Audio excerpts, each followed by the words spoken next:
Bonjour à tous, nouveau quintet flash ce lundi direction Vincennes à l'occasion du prix de Mortain.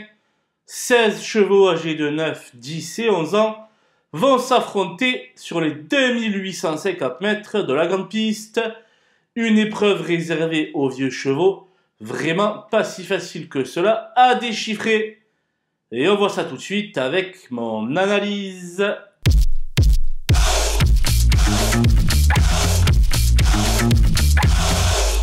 Les bases avec l'as feu vert, le concurrent le moins riche du lot, mais certainement pas le moins doué. Performant avec Louis Baudouin au sulky, il a une très belle carte à jouer.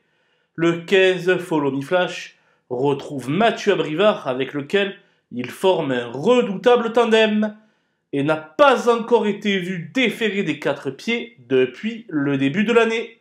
Incontestablement, pas de fumée sans feu. Le 6, Filou Delarrey, reste sur 2 troisième places, dont une acquise sur la grande piste. Jamais 203 en ce qui le concerne, il devrait de nouveau monter sur le podium. Les opposants avec le 16, Feel Good des Bois, qui bénéficie d'un très bel engagement au plafond des gains. Nul doute que Jean-Marie Roubaud a dû minutieusement préparer son élève pour l'amener au top. Le 2 Félicita Découve reste sur des sorties assez satisfaisantes. À l'aide d'un bon parcours, elle est capable d'en ramasser plus d'un dans la dernière ligne droite. Le 5 Falcon Jet traverse une période de forme exceptionnelle, mais n'avait pu faire mieux que 9e lors de l'édition 2023 de cette course. Il y a donc du pour et du contre dans sa candidature. Le 12, Fakir de l'Aulne, n'est plus dans la même condition qui lui avait permis d'enlever un quintet analogue l'hiver dernier. Pour autant, son mentor semble très confiant, ce qui incite à la plus grande méfiance. Mon coup de poker sera l'excellent Fogo Pico, le numéro 7, qui reste sur 4 disqualifications de rang. Attention tout de même car il s'était imposé lors de son unique association avec Mathieu Mottier. Vous l'aurez compris, ce sera certainement tout ou rien. Les outsiders avec le 3 Franklin de Mêlée qui vient de courir en net progrès du côté de La Rochelle. Associé à Franck Nivard, il n'est pas incapable de se glisser à l'arrivée.